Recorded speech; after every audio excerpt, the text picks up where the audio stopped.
Music director Chakri.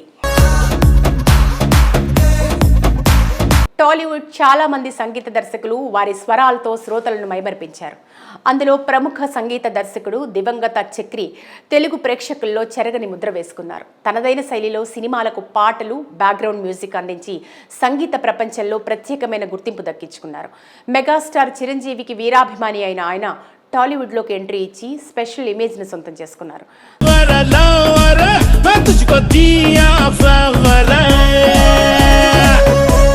తనదైన సంగీతాన్ని తెలుగు ప్రేక్షకులకు పరిచయం చేసి సంగీత ప్రియులను తన అభిమానులుగాను మార్చుకున్నారు. ఆస్కార్ అవార్డు గ్రహీత ప్రముఖ సంగీత దర్శకుడు ఎంఎం కీరవాణితో పోటీపడి మరి చక్రి మెలోడీ, మాస్ బీట్లలో సాంగ్స్ అందించారు. కానీ ఆరోగ్యం బాగాలేక ఆయన 2014లో మ్యూజిక్ వరల్డ్కు దూరమైన విషయం తెలిసిందే. అయితే భౌతికంగా ఆయన ప్రేక్షకుల్లో లేకపోయినా ఆయన అందించిన సంగీతం ద్వారా టాలీవుడ్లో ఇటు తెలుగు ప్రేక్షకుల్లో చిరకాలం గుర్తుండిపోయారు. ఇప్పటికీ చక్రి సంగీతాన్ని ప్రజలు ఇష్టపడుతుండటం విశేషం. చక్రి సంగీతంలోని మాధుర్యం, భావం, ఎమోషనల్ టచ్ ఆయనకు గుండెల్లో గుడి కట్టేలా చేశాయి. అయితే చక్రి బాచీ చిత్రంతో తన సంగీత ప్రయాణాన్ని ప్రారంభించారు. ఆ సినిమాను పూరి జగన్నాథ్ డైరెక్ట్ చేయగా చక్రి సంగీత దర్శకుడిగా పనిచేశారు. అప్పటి నుంచి తన డెత్ వరకు నిర్విరామంగా సంగీతం అందిస్తూనే వచ్చారు. అయితే చక్రి అందించిన సినిమా పాటల్లో ఈడియట్ సినిమా సాంగ్స్కు ప్రత్యేకమైన ఆదరణ ఉన్న సంగతి తెలిసిందే. చూపులతో గుచ్చి గుచ్చి పాట మాత్రం ఎవర్ గ్రీన్గా నిలిచిపోయింది.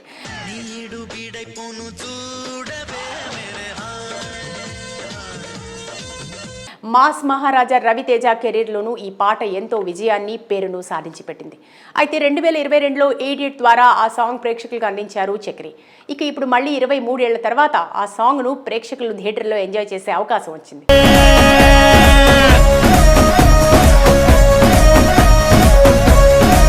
మాస్ మహారాజా రవితేజ, శ్రీలీల జంటగా నటిస్తున్న మాస్ జాతర సినిమాలో చక్రి అందించిన చూపులతో సాంగ్ను రీక్రియేట్ చేశారు.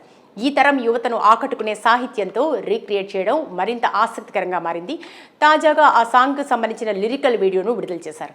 తూ మేరీ లవర్ అనే టైటిల్తో విడుదలైన ఈ లిరికల్ వీడియో ప్రస్తుతం యూట్యూబ్లో మోతమోగుతోంది. ఆ సాంగ్కు ప్రస్తుతం 1.2 మిలియన్ వ్యూస్ దక్కాయి.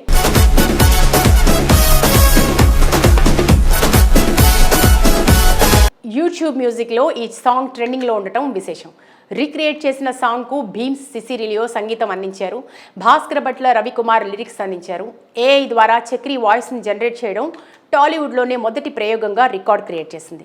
ఈ చిత్రానికి భాను భోగవరాజు దర్శకత్వం వహిస్తున్నారు. నాగవంశీ, సాయి సౌజన్య నిర్మాతలుగా వ్యవహరిస్తున్నారు.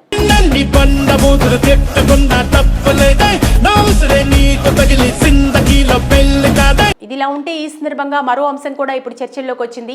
టాలీవుడ్లో అగ్ర హీరో కావడంతో ఆయన సినిమాలకు పనిచేయాలని అందరూ ఆశిస్తుంటారు. ఇక సంగీత దర్శకుడు చక్రి కూడా అలాగే అనుకున్నారట. గతంలో పూరి జగన్నాథ్, నాగార్జున కాంబినేషన్లో సూపర్ చిత్రం వచ్చిన సంగతి తెలిసిందే. అయితే పూరి జగన్నాథ్ సినిమాలకు బాచీ నుంచి పూర్తిగా చక్రినే సంగీతం అందిస్తూ వచ్చారు. యువరాజ, ఇట్లు శ్రావణి సుబ్రహ్మణ్యం, ఈడియట్, అమ్మా నాన్న ఓ తమిళమ్మాయి, శివమణి, ఆంధ్రావాలా, 143 వంటి చిత్రాలకు చక్రి ఎవర్ గ్రీన్ మ్యూజిక్ అందించారు. నాగార్జునతో పూరి జగన్నాథ్ సూపర్ చిత్రాన్ని డైరెక్ట్ చేశారు. అయితే ఈ సినిమాకు పూరి జగన్నాథ్ సంగీత దర్శకుడిగా చక్రిని ఎంపిక చేశారట. కానీ నాగార్జున మాత్రం హిందీ మ్యూజిక్ కంపోజర్ సందీప్ చౌటాకు అవకాశం ఇవ్వడంతో ఫస్ట్ టైం పూరితో చక్రికి దూరం ఏర్పడిందట. ఆ క్షణం చాలా బాధ అనిపించిందని చక్రి ఓ ఇంటర్వ్యూలో చెప్పుకొచ్చారు. ఆ తర్వాత నుంచి చక్రికి పూరి కాంబినేషన్ దెబ్బతిందని సినీ ప్రియులు అంటుంటారు. ఏది ఏమైనా చక్రి తన కెరియర్లో మాత్రం గుర్తుండిపోయే పాటలను అందించారు. 60కి పైగా చిత్రాలకు సంగీతం అందించారు.